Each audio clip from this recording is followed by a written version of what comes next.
So in this one, yeah, this one is the one we saw in the other video, the original composition, and just to refresh,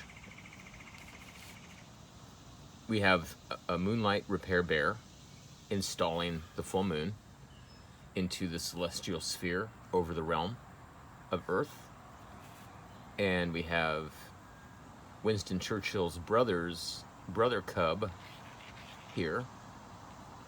Let me get this maybe a little bit closer in focus. Driving the Lem with Little Red Riding Hood, who is despondently and angrily pointing to the thief of her bicycle, who is an astronaut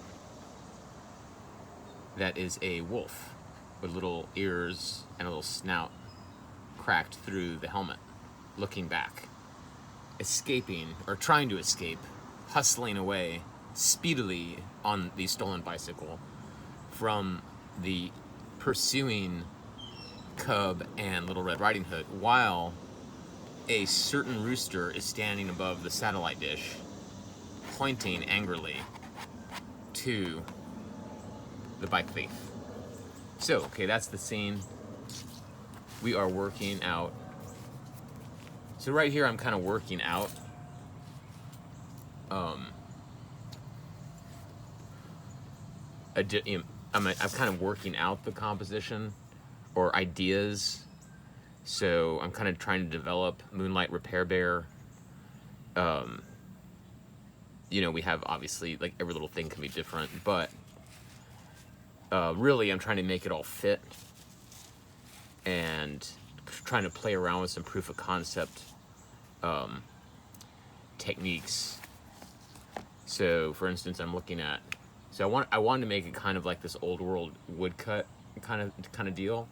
So here's an example of a bear I'm kind of looking at to kind of get an idea of woodcut style. I'm doing an outline right here in pen and ink, but I still have to relay the composition onto the next panel.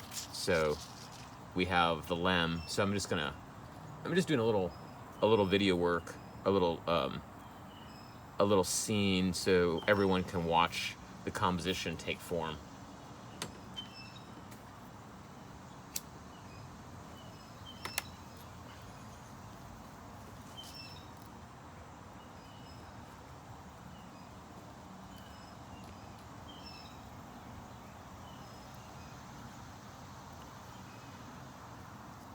So yeah, something I have to keep in mind when I'm replicating this one. As you notice, I'm not using any tracing paper, so tracing paper is kind of convenient, but sometimes as you're using it, you realize it can waste as much time. It becomes kind of six of one. What's the saying? 6 of one, half dozen of the other.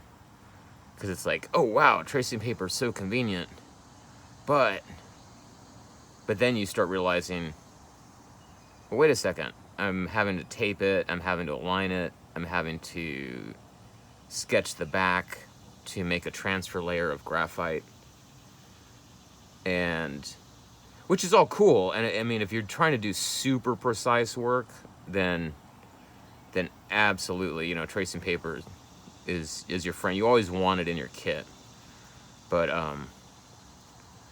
if you can do it freehand, if you can lay something out freehand, by all means do that. So what I'm doing is I'm just trying to make sure this new lem composition, this new lem drops in this space, which I may not do the final execution on this size paper. Sometimes it's better to do a larger and shrink it down. Do a larger paper and shrink it down for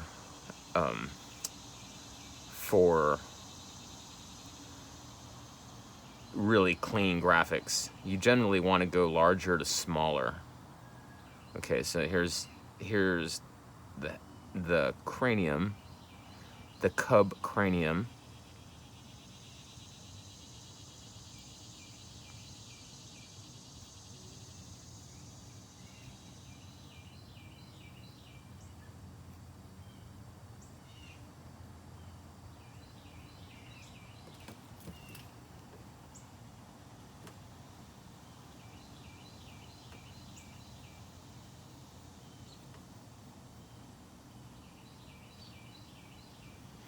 I kind of like the steering wheel kind of just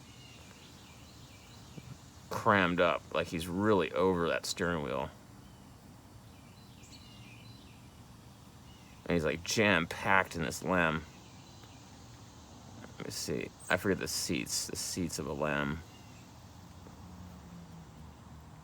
And he's, yeah, let me see. These tires are gonna kind of be looking straight at you because they're turning. Because he's really giving it some moon throttle there. I like that. Moon throttle. Yeah, he's Moon Throttle Bear. Moon Throttle Bear.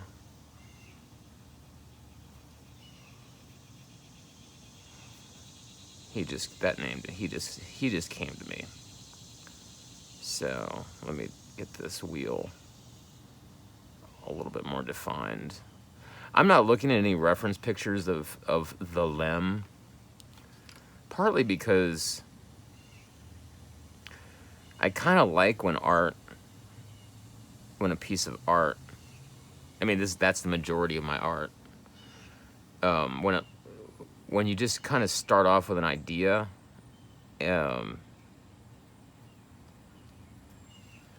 you might be drawing about a specific thing, but I've always found if you stop making reference to it very quickly, and you just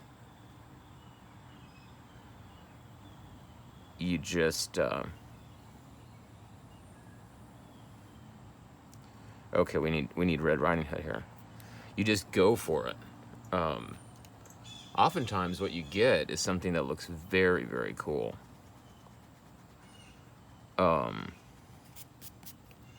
Okay, so we need, from the previous comp, we need Red Riding Hood to kind of be visibly present as well. A place for her head, her face, her despondence, her.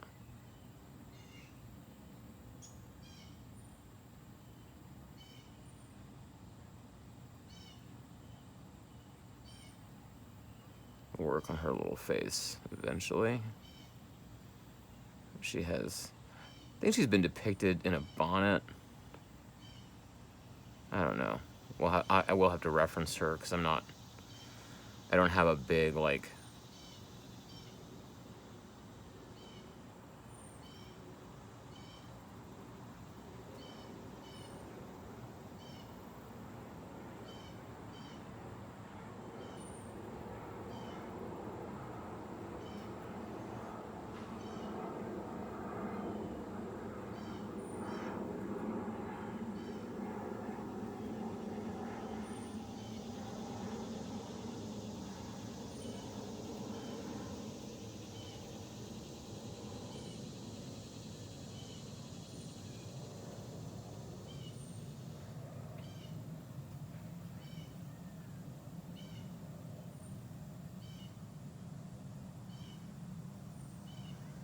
oh yeah, I don't have a big repertoire. I was not read a lot of children's stories when I was little, so I don't have like those images of what a lot of these characters look like kind of just stuck in my brain. I always have to make reference to them. So here we go. So yeah, so now we're starting to see the lamb up here. We definitely got the wheel. His knee has to go over the wheel, obviously, because he's giving it the gas.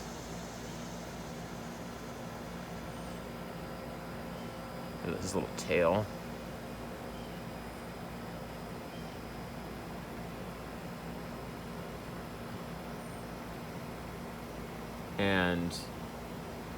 And the lem, of course, needs its radar dish. It needs its, like, some, you know, its packs, right? It's not an engine. It's like Yeah, and in the comp we need the, oh, excuse, that's the air conditioner. We need the, yeah, we need the antenna to be kind of swinging away because of the wind. We need it to not overlap with his ears, because you create visual tension when you kind of pace out how your verticals and horizontals overlap or don't overlap.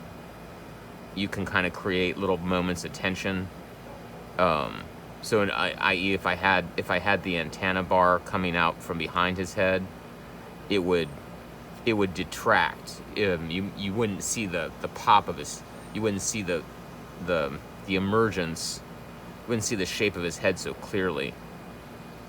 So, important items, and that's kind of where I'm concerned about how Little Red Riding Hood and he are overlapping. But she's a less significant character.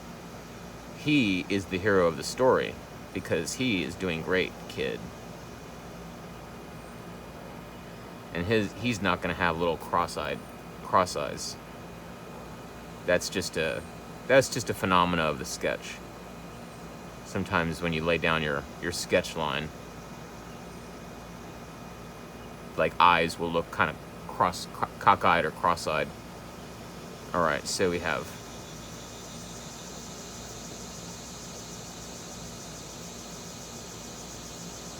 action lines. We have dust. We have moon rocks flying out.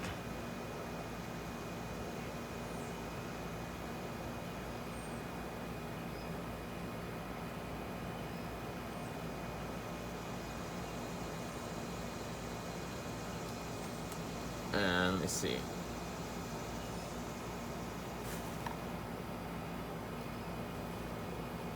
Kind of see how he's taking shape.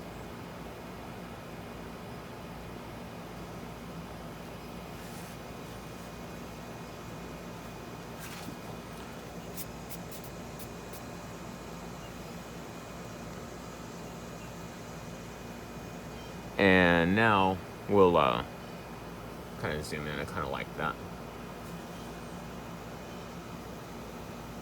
I don't always trust zoom on cameras, but we'll see. I mean, the whole point here is to just see it being drawn. This is not for some like high def movie Netflix special. I want to make this radar dish because he needs to be able to send signals back to the moon. I mean, wait.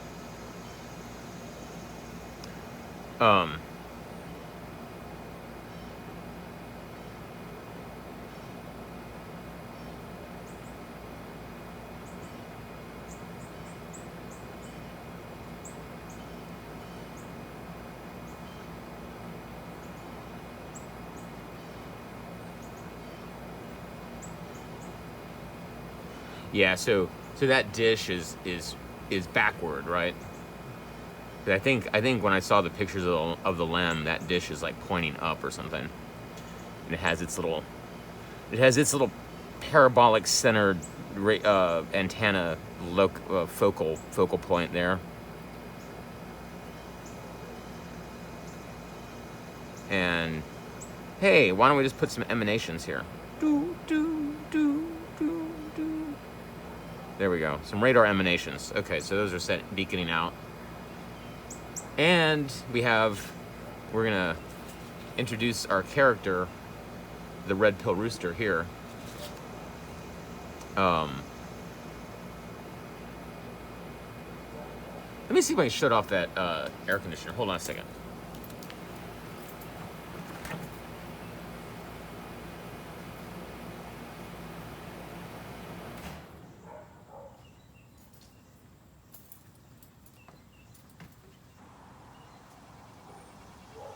Yeah, sorry about that. I realized I had nobody, no other housemates were home, so I had a certain degree of liberty to shut that off. So we want a little area for a claw. Let's leave that for now. And yeah, so here we go. So again, let's see that. Let's see the Red Pill Rooster here. So he's kind of standing. With the camera zoomed in, you can't see him anyway. So, because we're right here on the scene. Go towards the center. Let me see.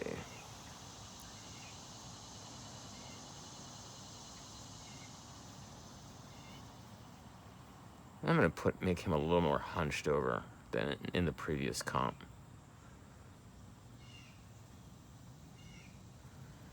Because he's really pissed. He's really, really pissed. And he is squawking.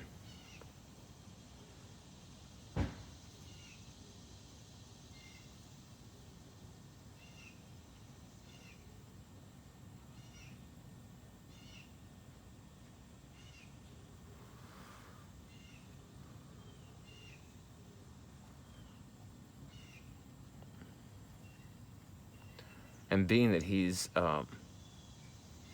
was it a Polish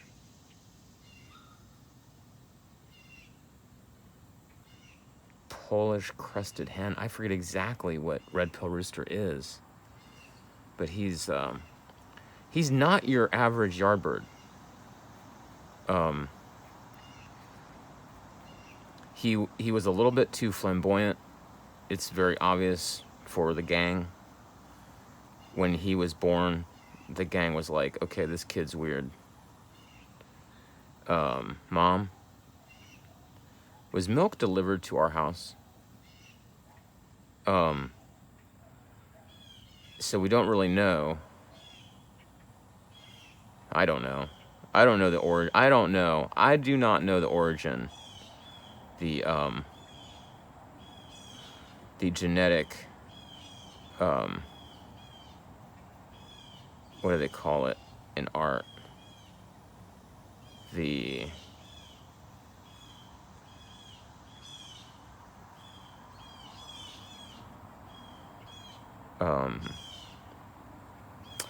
provenance. I do not know the genetic provenance of the Red Pill Rooster.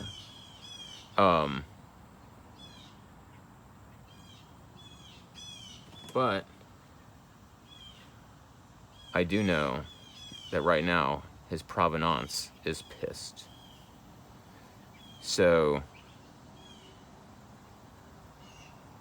and he's very like, his rage is blowing in the wind right now. I mean, his dew, it's like this dew is a war hawk, as a war mohawk right now. Normally when we see him, it's like, hey, you know, where's the party at? Not today. Not today. Today the Red Pill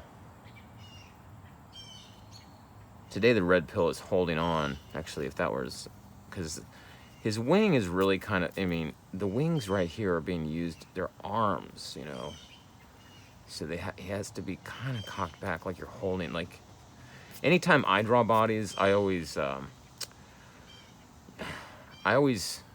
imagine my body. And I kind of figure, what is my arm going to be doing? And then that's going to kind of be the, so his wing is kind of like clasping on. And then he has his very bold, proud chest. And his leg.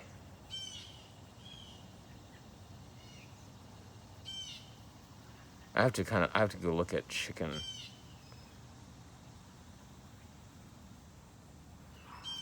Well, I don't really have to. I mean, that's always the deal, right? It's like, you think in your mind something needs to be absolutely perfect, but then when you look at any like comic book you really love, it's like things are never as, you know, the perfect that we think they were. It's like, no, our mind fills in everything. So but I want to do a good job. I want to get the gist. Yeah, what I want is I want to lay down lines that I can ink that are not problematic. Lines that regardless of how they get inked will have the least probability of future obstruction. So as long as a line will survive several comps, or feels like it has the likelihood of surviving several comps, then it's a good line. Some lines, like right here in this region, that's kind of troubling me because it looks, I don't know, it's not making it's definitely a tail. It can be stylized into a tail as easily as this. You just kind of create filler shapes, filler lines. And then wings are always trippy. Wings are kind of just they always are different depending on what perspective you're drawing the bird from. It's like, does the feathers big part of the biggest feather first off, is it one big feather or is it a big tree trunk of little tiny feathers? It's always a tree trunk of little tiny feathers, even if it's a tiny tree trunk of a huge tree trunk of little tiny feathers. Just what birds are. And then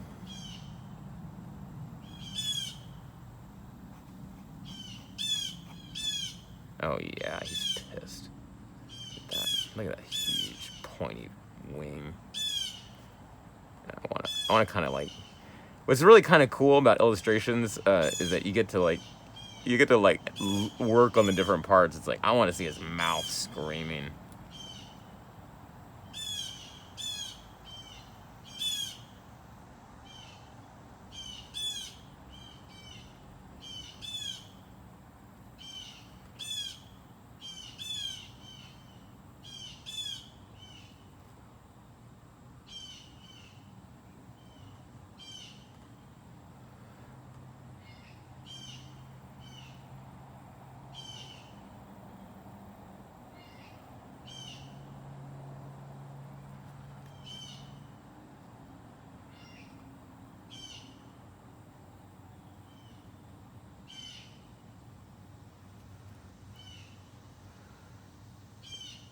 Oh yeah.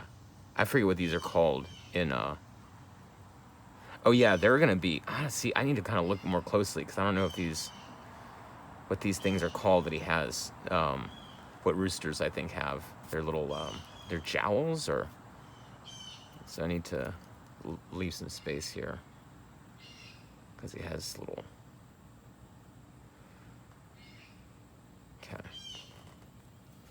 Okay, so I'm just gonna kind of do sketch lines in because I don't yet know how, because his hair is so important, right? I mean, his hair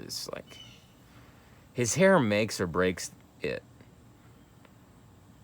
His hair, if it was Owen, if I ever have the privilege of actually meeting you and like getting any music lessons from you, I've been self-taught all my life on guitar. I've never understood. I've never been taught, and I've never understood key. I know I'm playing in key. I know all the time. It's like I know that. But I feel like there's an understanding of key that I just don't know. But for instance, right now, it's like the key of Red Pill Rooster, he's in the key of hair. He's in the key of this right here. That's the way I would say it. Because you can put everything else in, but if you miss this part, he's not the Red Pill Rooster. And that's kind of how I understand key in music. And so I get by whenever I'm hanging out with a bunch of musicians and they're like, oh, that's in the key of like G minor sharp flat or whatever. It's like, oh, okay. All I know is that I'm going to be pressing that note somewhere on the guitar at some point. And I guess if I fuck that note up, then everyone's going to be like, that's not like Led Zeppelin's blah, blah, blah. That's like ABBA's you know, ABBA's 1982 hit. And it's like, oh my God, okay, whatever. Just get me out of this key shit. But anyway, so that's the key of Red Pill Rooster. You know, the key of this scene right here is, you know, it's easy to say, oh, it's Winston Churchill's brother-cub right here driving, or it's Little Red Riding Hood, but really it's the lem, right? The key of this one right here is the lem, or you could even say that it's the key is the radar dish, because without the radar dish, you think this could be a dune buggy. That's kind of the way I'm just kind of sharing how my mind translates the musical idea of key of a song to visual, like how that actually works. Like if you ever think, you know, is there an overlap? And I think there is, because you get it. The moment you see this, no matter how poorly this is drawn, once you see the radar dish on something that looks even vaguely like this, your mind now will dictate this to be the lem, and then you will suddenly go, oh, that's a rooster, that's a bear cub, because of this radar dish. So anyway, maybe one day I would love it to get a music lesson from Owen, my living musical god. Not god, but you get what I'm saying. Okay, so now I'm gonna take a little bit of a break, but now we're gonna recomp the bike thief. So we're looking at the second comp, but you see how they change subtly. So the first comp is a very, very, very, very, like, get the ideas down, and then the second comp tightens it up a little bit, and then you can work out more things. And because it's in pencil, like, I really, you know, I'm kind of debating. I like the size of his head here.